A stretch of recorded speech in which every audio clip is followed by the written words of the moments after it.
Ghazali is celebrated around the world.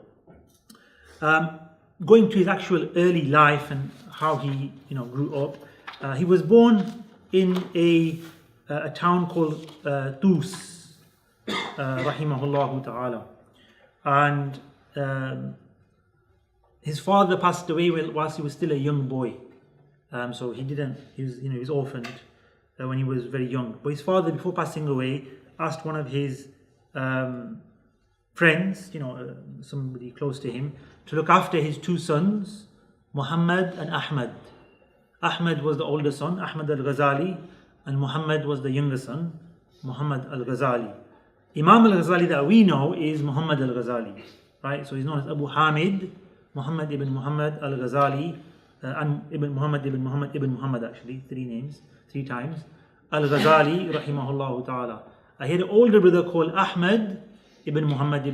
So there was two brothers. They had very similar names.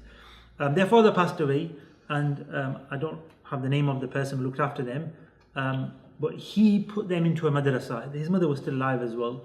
Their mother was still alive. And the reason why they put them in the madrasa initially was because they were so poor they had nothing to eat. They had nothing. So they thought if you put them in the madrasa, at least they'll get some food. So that was the initial intention, believe it or not, of Imam al-Ghazali and his brother Imam Ahmed al-Ghazali being enrolled into a resident kind of institute, and they studied there the Islamic sciences. And in the end, Imam Ghazali says later on, we were sent for food, we were sent for sustenance, but this knowledge, and he talks about the importance and the power of knowledge, this knowledge refused. This is what he said in his words. Abba refused, this knowledge refused, I refused us, or refused for us to take it on except for the sake of Allah subhanahu wa ta'ala. So what he meant by that is this knowledge refused for us to take it on except for the sake of Allah was, we came in with the intention of food. So we came to learn, but not to learn for the sake of Allah. We came to do what? Like there's langar, or as they say, like there's food served. People come for the food served, right? Imam Ghazali says that's not a bad idea, right? Because what happens, the power of the gathering, the knowledge, the discourse, eventually is so powerful that the idea of food becomes secondary, and people think, that's secondary. What's really important is what we're learning, and that's what happened to Imam Ghazali, believe it or not. So one of the greatest people, greatest minds of Islam and the world, humankind, started off like that. So when people put food on the posters, it's not a bad thing, right? It's a promotion for the people that like to put langar, shiri, food served, 3-course meal, etc. on the posters, right? It's not a wrong thing. But the goal is to get people in different ways, right? And this is what was the nature of Imam Ghazali's beginning. But he said afterwards, that's how he started, but in reality, it became totally different. The power of this knowledge of learning the Islamic sciences became so overwhelming upon us that it made us sincere. It purified our hearts. It guided us to Allah subhanahu wa ta'ala. It gave us that substance, purpose, feeling of belonging in life and having a purpose and going forwards, not just thinking. But he went through a whole sort of inner journey to get to the end. In his older life, he travelled, right? And this is what he's very famously known for. He travelled around the world. But first of all, he travelled to a place called Jurjan. And Jurjan is a very famous place for many scholars. There's many scholars called Jurjani. Abdul Qahid al-Jurjani, Abdul Qahir al-Jurjani is a famous one. And other scholars who were from a place called Jurjan. Imam Ghazali studied there with the scholars of the city before he went to the famous city, the center of knowledge at the time, Naysapur. Naysapur is a very famous city in Persia, in Iran, now what is called Iran, where many great scholars lived, taught. Amongst them was the great Imam al-Haramain, the Imam of the two holy sanctuaries. So he was the Imam of Makkah and Medina. He was the head of the Madrasa al-Nizamiyya, Nizam al-Din al-Mulk, who was the leader of the time, established centers of learning, which the Dars al-Nizami, if you've heard of that, comes from. It was established by a leader called Nizam al-Din al-Mulk. That was his name. So the format of study became Dars and Nizami. Dars means study. And Nizami, what he put up first. So he put a whole syllabus. He invested in it. He built a whole institute. He got the greatest scholars of the time, and he paid them well. He looked after them, and this became the center of learning in the Islamic Empire. And it was in Baghdad that it became very, very famous. That's where he was. He was head of that area, and he put that learning there. So everybody then traveled to Baghdad. To travel to Baghdad and learn from there was a great achievement. It was a great place to go. So Imam al-Ghazali and Imam al-Juwayni also went there. So Imam al-Juwayni actually was from Naysapur, but he, along with Imam al-Ghazali, went to Baghdad. In Baghdad, Imam al-Juwayni being the teacher and the senior, and he was a great scholar, in some ways greater than Imam al-Ghazali,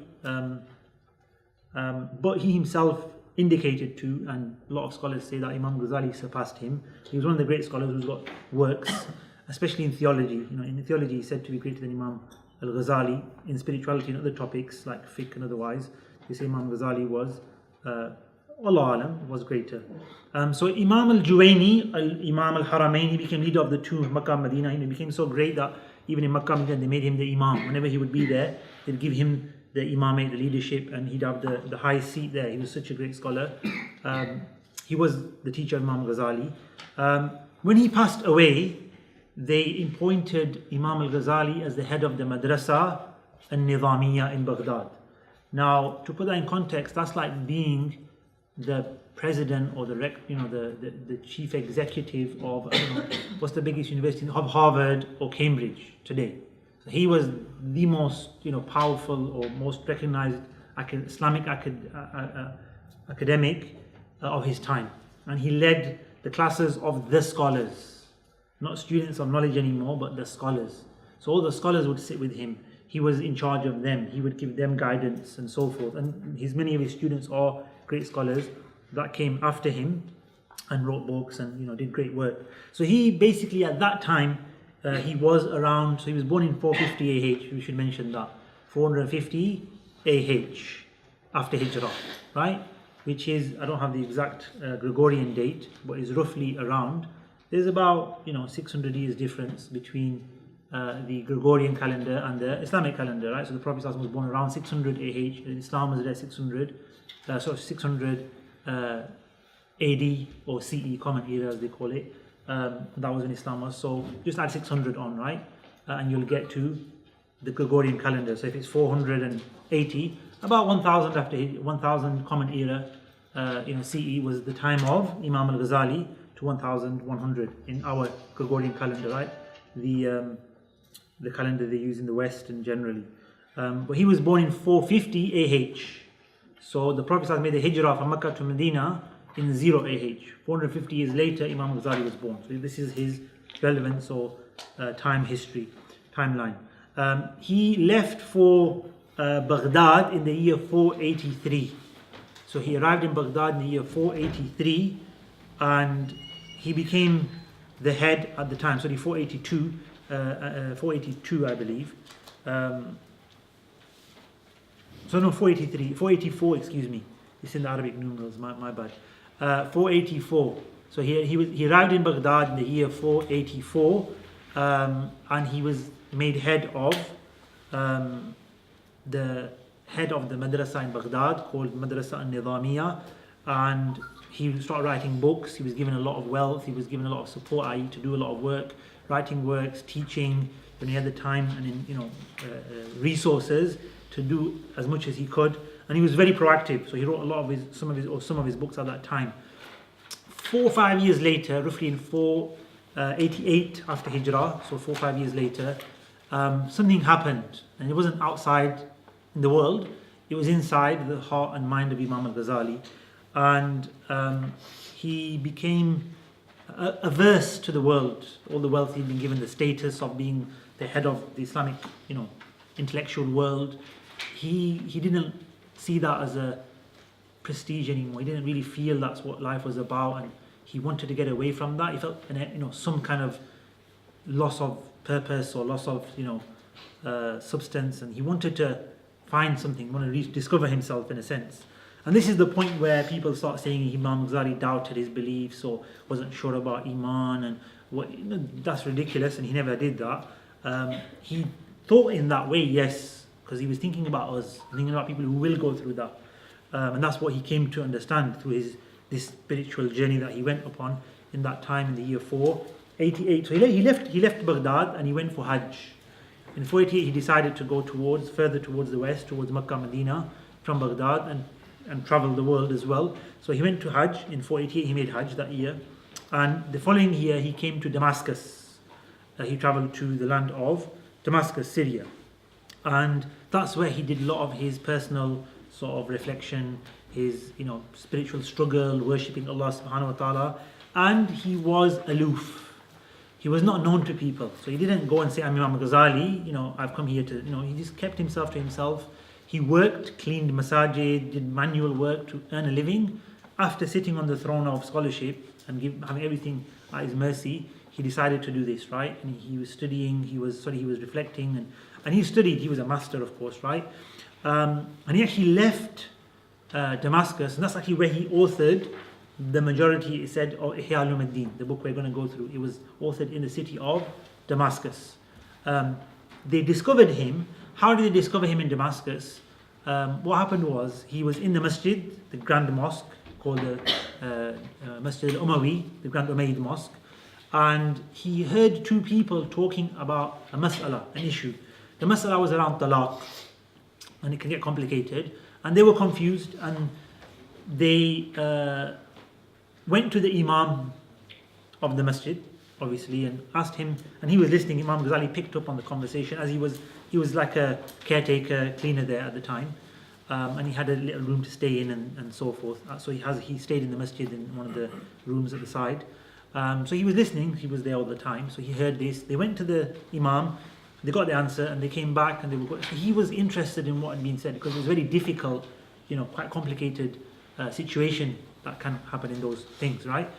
And without going into the details, they basically told him, and he said, that's wrong. That's not how it's supposed to be. It's this. And they were like, how do you know? You're a cleaner, you're a porter, you're just an average person, doesn't look like a scholar, nobody in a sense. So he realized he'd exposed himself a little bit, so he said, no, maybe I'm not right, or maybe I'm wrong, but go and check with the Imam again and speak to him maybe, and he walked off. Imam Ghazali kind of realized they're going to see what it's about. And so they went back to the Imam and they told him, look, we've been told this, and this is what is supposed to be the correct answer. Is that correct? This our situation. So the Imam reflected of the masjid and he thought, he goes, you know what? That's actually correct. That's quite amazing, because it's so difficult situation, such a difficult understanding. How could somebody have told you this? Where is he? Where is this person? So they thought he was just cleaning up and doing stuff, and he just looked like a worker or something. He was over there somewhere. They looked for him, they couldn't find him. And the Imam said, this could only have been Imam al-Ghazali. The person that gave you the answer could have only been Imam al-Ghazali. But what had Imam al-Ghazali done by the time they looked for him? He'd realized that just by saying that, this is the ruling, go and ask the Imam, he'd exposed himself. And he knew that is enough information for him to be recognized. So he fled from Syria, he left, and he headed back towards Tus. So that was when he left Syria. He left because of not wanting to be exposed. But he came back, and he was called back in a sense as well, when he went back to his hometown, and he went to Naysapur, which isn't too far from Tus, and he taught there. He taught there for a few years, for 3-4 years. And in Naysapur was also another one of these madrasas. So Madrasa al-Nizamiya had many centers around the world, many branches. So he taught there, and he would go to his home as well, and he was more inclined towards helping people than sitting in a scholarship position and so forth. So he returned to his village. He was much more engaged in reading the Quran, much more engaged in giving advice to people and talking directly to them rather than teaching them and teaching books. And he spent a lot of time in his village of Tus towards the end of his life, which is where he passed away eventually in the year 505, some say 504 after Hijrah. So he lived for 54, 55 lunar years. That was his age when he passed away, rahimahullah ta'ala. That was Imam al-Ghazali's life in a very short snippet. But the 2 points to really understand of his life was, one, he was a great scholar. He was recognized. There was no doubt about his scholarship. There was no doubt about how great he was as the Imam of the time. Hence, he's given the title as Hujjatul Islam. What's the title he's given?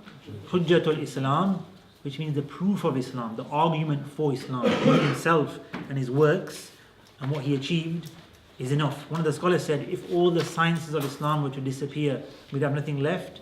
I would just need the Ihya Uloom to bring them all back. This is the source of everything basically. It doesn't contain everything, it doesn't contain lots of hadith, it doesn't contain lots of fiqh, it contains other things. But this is the source, he said. This would be enough for me to bring, obviously talking about himself, I forgot the name of the scholar, rahimahullah ta'ala.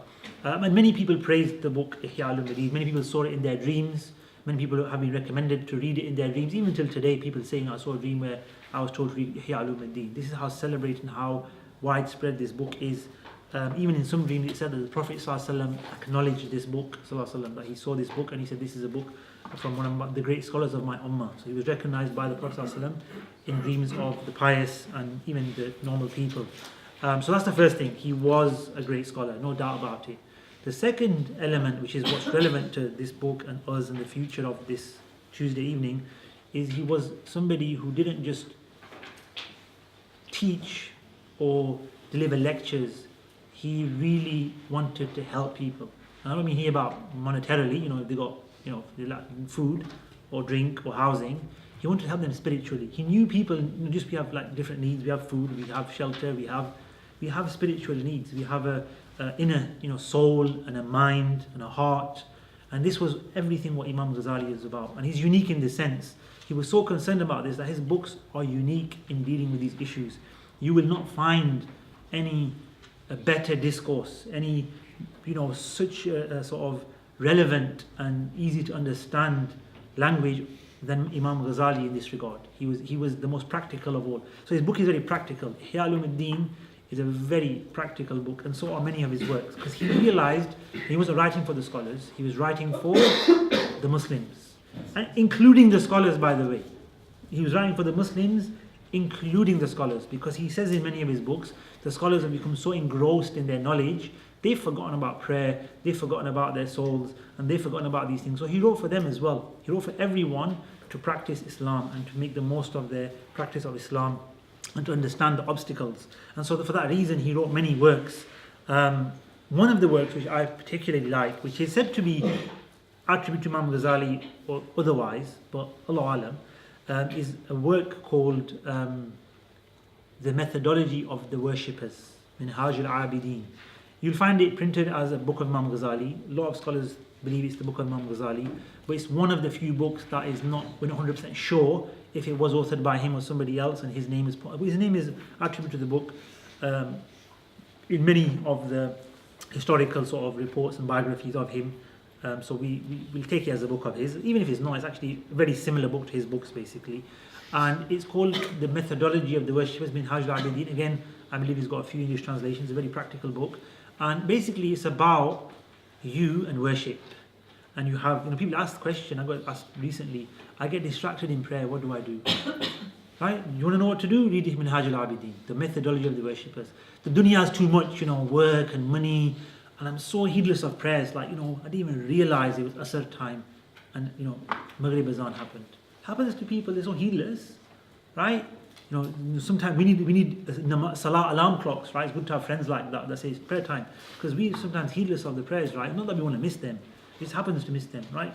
We're so engrossed in the TV programs or whatever entertainment there is or whatever, right? We tend to forget a lot of things. Sometimes it can be good things we're doing, but still we get so engrossed in them that we forget about our duties and so forth. So he talks about that, talks about distractions, yourself, the dunya, Satan, like he's got his plots and plans, going out there, he is attacking the worshippers and how to deal with those.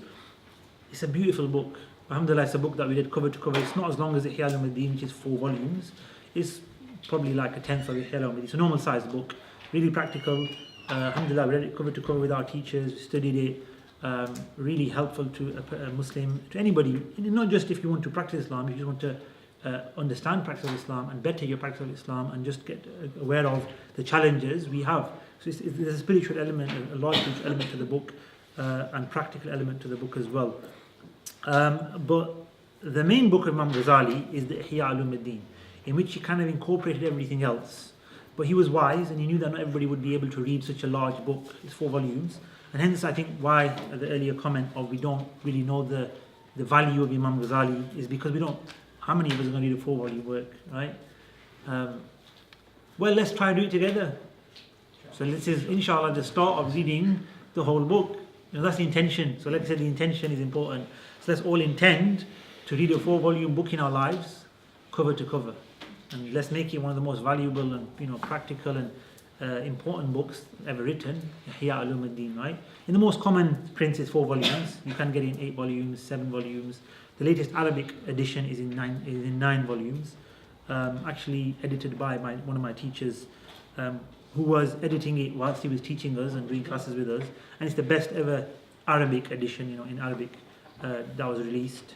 But he wasn't acknowledged. So he did the whole work, he did the whole project himself. He got the support of the rest of the team, the publishing house, which he worked for. And in the end, because it was such a big thing, 9 volume, the best ever copy of Ihya Uloom, the most recent up to date, very beautiful print, is really, really invested in, a really good one. They decided not to acknowledge him, like give him the whole credit, because he deserved it. He did the whole checking. He actually read a 10-volume commentary on the Ihya Uloom in checking of the whole work. So he read the whole 4 volumes and checked them, and correct hadith, wordings, voweling, all sorts of things, references to other books, kind of thing. He read a 10-volume commentary in that whole process. Yeah, they didn't put his name on there. He said, I don't want my name on there. What they did instead was they put somebody else's name on there, like the head of the committee kind of person. And they gave him the credit, and I really felt for him. And then the publishing house owner felt for him as well. He left. He resigned, as you would, and obviously self-respect and everything. And then the owner actually apologized to him. He actually threw him a banquet. He did a big party. He invited him alone. Because I walked in and he was like, I'm going to a banquet basically. He made all. I goes, who's coming? Like, what's going on? He goes, no, it's just for you. And he was so sorry about what had happened, and he wanted him to come back and work for them. He goes, no, I'm not going to come back and work for you. Well, thank you very much. Alhamdulillah, Allah's given him many other openings. He went to Indonesia. He was teaching at one of the universities there. He's been to Dagestan. He's taught there, and he's traveling, mashallah, and teaching, and mashallah, recognized now as one of the scholars, upcoming scholars in Syria. He was young, he wasn't. He was probably in his 30s, and he was teaching me, and probably in his 40s now. Allah bless him. So Shaykh Anas Sharfawi, may Allah preserve him. To be honest, I would say probably one of the best teachers I ever had, and really strong in every subject he taught. His lessons were tough as well. Intellectually they were really difficult, and he broke it down though, alhamdulillah, and he really helped a lot. And hence he was worthy of being given that task. And he actually said, I won't go into it, he actually said he saw many dreams of Imam Ghazali during his time of doing the checking, so he was blessed to do that. He actually named his son after the teacher of Imam Ghazali as well. So he obviously had a big attachment during that whole period to the great Imam and the whole tradition and the teachers of Imam al-Ghazali and so forth. But that's a 4-volume book which we're intending to read, inshallah. A good book to get a hint or an idea of what the whole book contains is what we did on Sunday last week, which is Ayyuha al-Walad, O my dear child, Ayyuha al-Walad al-Muhib, O my dear beloved child. A letter of advice of Imam Ghazali, which was actually, I believe, written in Persian. I don't know if Ustaz Amin mentioned that or not, and then was later translated into Arabic. It was a letter written to one of his students. And I think that's really relevant to mention because his student wasn't a child. His student was a grown man who'd been through his studies, was probably in his 30s, 40s even, and then had the same episode in his life that Imam Ghazali had. That, what's it all about? What am I here for? I don't feel like my prayers are really that good. I've learned so much of the deen, of sciences, fiqh and aqidah and hadith and Quran and tafsir and usul and logic and all these subjects, but is that what it's about? Just learning all these things? There's something more to it than that. So he asked for advice. And Imam Ghazali said, there's enough, if you read my book, there's enough for you in that. But he gave him, and he wanted specific advice that he could hold on to. So he wrote him a letter called Ayyuhal Walad. The Imam Ghazali is a great scholar. He's a great man of Allah. He's a great mind. He didn't have doubts in his religion. He didn't have worries about this kind of thing. But he realized others had, and he dealt with that. Unfortunately, some stipulate or kind of say that he had doubts himself, which is incorrect. If he had doubts himself, how could he come about and write this book called The Incoherence of the Philosophers, He even wrote a book. Before he wrote that, to put in perspective how great a mind he was and how great a person he was, he didn't just write a book against the philosophers. He wrote a book on philosophy. So he wrote a book called Maqasid al-Falasifa first. The maqsid, the objectives, the thoughts and the goals of the philosophers. And in that he outlined everything about them. And his book is celebrated. He's a great philosopher. So he became a philosopher. So he told them, I'm a philosopher. You can't refute philosophy if you're not a philosopher, right? So they accept him as a philosopher. And people who read that book will say, yeah, great philosopher, Imam al-Ghazali. Look, he's got a book on philosophy. And that's proven by the Western academics that take him and, took his sort of discourse, the person they say took a lot from him and almost imitated him in a sense. They say is St. Thomas Aquinas. A lot of his stuff, they say he based it based on Imam al-Ghazali. Although he didn't credit Imam al-Ghazali for everything, that's what happens. But if you look back at the two discourses, Imam Ghazali and Thomas Aquinas, you'll see, oh wait, it's more or less the same. Who was first? Imam Ghazali, right? Okay, we can say he took it from him. That's again us making the opinion, but Allah knows best. But nevertheless, if it was taken by the Western academics and the thinkers, right, and they respect his opinions and his discourse, and he's mentioned, if you read about science and God, philosophy, these kind of topics, humanities, you'll find mention Imam Ghazali throughout. And you find him and his opposite sides, or his opponents, if you like, Ibn Sina and others like him, Al-Farabi and so forth, because they were the philosophers. So he wrote a book called Maqasid al-Falasifa, and he was talking about these philosophers. And then he wrote a book after that called The Incoherence of the Philosophers, and he talked against the Muslim philosophers primarily and philosophy in general. And he says in one of his books, I have the answers for all of what they say. And I want to articulate it to the Muslims so we don't fall into doubt when we come across this. You shouldn't really come across it deliberately, but sometimes you do come across things that plant the seed of doubt in your mind and heart. Imam Ghazali, one of his firm intentions and goals was to provide that work and other works to deal with the thinking of others and how they try to maybe put doubts in the minds of Muslims or bring in beliefs and so forth that are incorrect. So this is his legacy, and this is what we're going to be going through in terms of the Ihya Uloom. To finish off, I've gone a little bit over what I intended. We started 5 minutes a bit late, and I'll open the floor for questions and a quick recap after this point. The Ihya Uloom is written in 40 books. So Imam Ghazali starts off with Kitab al-Ilm, the book of knowledge. Okay, so the first book we're going to see is the book of knowledge, and he finishes with Kitab Dhikr al-Mawti wa ma ba'dahu, the remembrance of death and what comes after. That's book number 40. In between is book number 2, 3, 4, 5, 6, 7, 8, 9, all the way to 39. So there's 40 books. Each book of the Ihya Uloom is about that size, probably a bit less than that, to be honest, right? Is that size. So if you put 40 of them together, you'd have a lot more than 4 volumes. They're not printed in 40 books, they're printed in 4 volumes, or 5 volumes, 8 volumes, like different prints. And what are these 40 books and how are they ordered? The first 10 books have a theme, the second 10 books have a theme, the third 10 have a theme, and the final 10 have a theme. So it's 4 quarters. So split into a quartet of sections, right? 4 sections. The first section is about knowledge. Book of knowledge is about beliefs. So the internal beliefs is about the internal side of the worship, right? So book of knowledge, beliefs, prayer, fasting, worship, that kind of thing, right? That's the first section, okay? The first quarter, okay? Not fiqh of these things, the spiritual element of these things. So the spirituality of fasting, of zakat, what is it all about? We're going to be going through this, inshallah, when the time comes. The second quarter is about habits. So like waking up in the morning and cleaning yourself, and hygiene and travel and brotherhood and marriage and everyday life activities, habits as in everyday life interactions. He talks about that, right, in 10 books.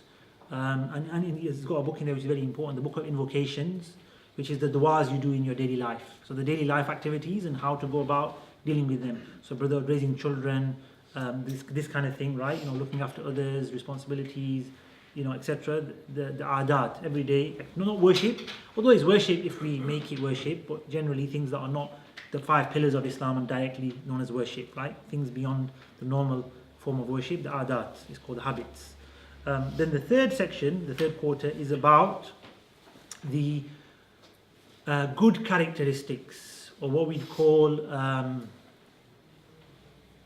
or what Imam al-Ghazali calls them as the munjiyat, the saviors, this, the factors of salvation, the things that will cause your salvation. And what's in that section is the inner characteristics, the good inner characteristics of gratitude, of content, rida, of hope, raja, of zuhud, detachment from this world, of sabr, patience, of khawf, awe and fear of Allah subhanahu wa ta'ala, of tawakkul, trusting upon Allah subhanahu wa ta'ala, of shukr, thanking Allah subhanahu wa ta'ala. So he goes through these topics in the next 10 sections. Then the last section is what he calls, I might have mixed it up actually, it might be the munjiyat or last actually. I think the munjiyat might have been last. But nevertheless, I'll have to check. The fourth section is the muhlikat, the things that destroy you. And I think they come first because then Imam Ghazali mentions that this is what will destroy you, avoid it. This is what will save you, so do it. So I think the third section is the muhlikat, the destructive factors, things that will destroy you, kill you basically. Halak means to die and be destroyed. I destroy you spiritually, kill your akhirah, destroy your afterlife and any good you'll have to not look forward to. And that is about things like envy, anger, hatred, love of this world, how to get these things out of your heart, right? How to purify your heart of these things. Don't get these things in your heart, avoid them, right? Things like showing off, ostentation it's called, right? Riya in Arabic. Talks about these in beautiful detail, discourse, very practical stuff. There's advice for you to act upon at every stage, basically. What to do at this time, what to do here. There's, encouragement given. Imam Ghazali is known for that, and that's really what makes him one of the most relevant scholars to our time. And that's probably what I will finish on. Not just the importance of Imam Ghazali, but the relevance of Imam Ghazali. He is one of the most relevant scholars to us today from the history of Islam, because he chose to write on a topic that was forever going to be relevant to any human being who lives on the face of the earth. So his relevance to Islam and even to non-Muslims is amongst the most relevant you could get, most relevant people you could learn about, or the most relevant works you could read are those of Imam al-Ghazali. Hence, the plan is not to do this work, it's to do more of his works. And most of his works are translated because he's such a celebrated person. These books I mentioned in Corinth, some of the philosophers is published. Just recently, his book on Aqidah, so he was a theologian. His book on Aqidah called Al-Iqtisadu fil I'tiqad, the moderation in belief, has been translated. It's expensive, I've seen it, it's about 50 quid. Alhamdulillah, I studied it in Arabic with my teacher Shaykh Anas, who did the tahqiq, who did the checking of the other book. He taught this book to us, alhamdulillah. It's a sort of intermediate to advanced level book of Aqidah. So it's not a beginner's book, hence it's 50 quid, and it's taken us till the 2000 and whenever, until it was translated into English. I think it was translated roughly into English or parts of it previously, like those kind of university dissertation kind of things. As a proper published work, this has come out recently. So those of you interested in theology, it's definitely worth getting and having a look at. I've not seen it myself and checked it but I believe he's a Muslim that has done it, not a non-Muslim. So that's his book in Aqidah. He's got other books. He's got books in logic. He was a great, usuli, which means he wrote books in fiqh, by the way. So in terms of fiqh, his books are still studied, and people practice like worship and so forth based on his books. The most famous is probably Al-Wajiz, Imam al-Ghazali, in fiqh Shafi'i. And he's also got a book in usul, which is the principles of law. His most famous book, which is taught, and I've read a part of it, not studied it, but read parts of it, is called Al-Mustasfa. Al-Mustasfa means the choice, the creme de la creme of usul, basically, right? He took out and put a book forward in theories of Islamic law, basically. But he took part in many sciences, right? He wrote many books. He wrote a book on, not a tafsir of the Quran, but a book on the jewels of the Quran. And if anybody's come across that, the jewels of the Quran by Imam al-Ghazali, whether it's translated or not, where he took certain ayat, and again, he took ayat that were of a more of a spiritual nature, more of an impact on human beings and relevance to them, and he wrote a commentary on them, rahimahullah ta'ala, and it became quite a celebrated book, and so forth. So that's who Imam Ghazali is, that's his book Ihya Uloom, that's his life and his works and his influence in the whole world, as you can see, not just for Muslims, not just for a group of Muslims or a part of the world, but Muslims, non-Muslims, scholars and lay people. He wrote for everybody, and undoubtedly he's had an impact on most people's lives in some way, shape or form, especially those who are into theology, spirituality, religion and so forth. They will have definitely come across this great man, and alhamdulillah, we're honoured to be teaching his work and going through it, and going to start with the book of knowledge, which is basically about the virtues of seeking knowledge, the importance of seeking knowledge, the effects of seeking knowledge, the outcomes and stories. And that's one beautiful thing about the works of Imam al-Ghazali. He puts lots of stories in. He keeps it entertaining. He puts parables in, examples. He gives you a metaphor, like I did of the drowning and the lifeguard, right? He does this throughout the book, so he makes it very relevant and easy to digest. So he's made it so that people can read and take on this beautiful work. So I'll stop there, and your questions are now welcome, inshallah ta'ala, regarding what we've discussed today. More than welcome, inshallah.